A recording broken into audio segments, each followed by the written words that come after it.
उथो त जंग जो टियूं हराम खोर शोम सां, उथो त जंग जो टियूं हराम खोर शोम सां। वॾो को इनकलाब अचे, वॾो को इनकलाब अचे, वॾी के धाम धूम सां। उथो त जंग जो टियूं हराम खोर शोम सां, उथो त जंग जो टियूं हराम खोर शोम सां।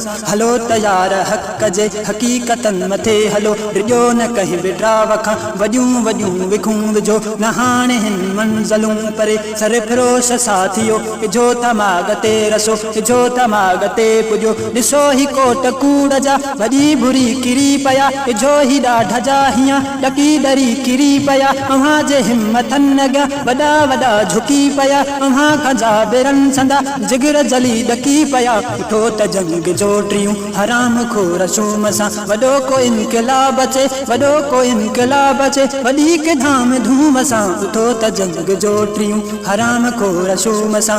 बरी अंदर बचा बरन इहा भी जिंदगी भला, बरे अंदर बचा बरन इहा भी जिंदगी भला।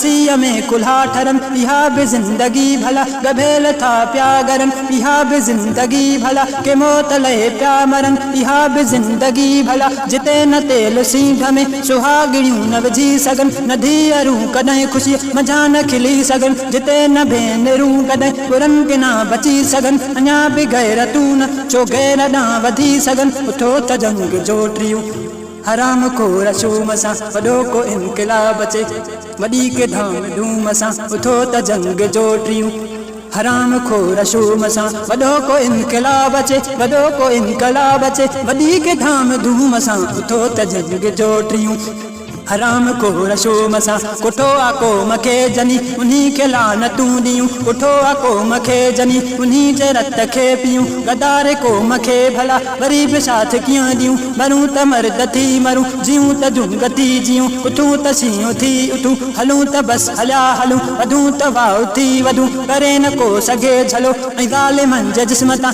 कई लाहिबियूं खलूं, अणाई ॾींहं इन्हनि कया असां सफ़ूरियूं अटकलूं। उथो त जंग जो टियूं हराम खोर शोम सां, उथो त जंग जो टियूं हराम खोर शोम सां। वॾो को इनकलाब अचे, वॾो को इनकलाब अचे, वॾी के धाम धूम सां। उथो त जंग जो टियूं हराम खोर शोम सां, उथो त जंग जो टियूं। ये है मीर अरशाद संधी खासखीली। ये रावणो स्टाफ का रहने वाला है। लोग उसे संधी नाम से पुकारते हैं और मीर अरशाद संधी संध धरती से बहुत प्यार करता है और ये एक संध का कामरीड है। जल्दी से उसको सपोर्ट करो। शुक्रिया दोस्तों।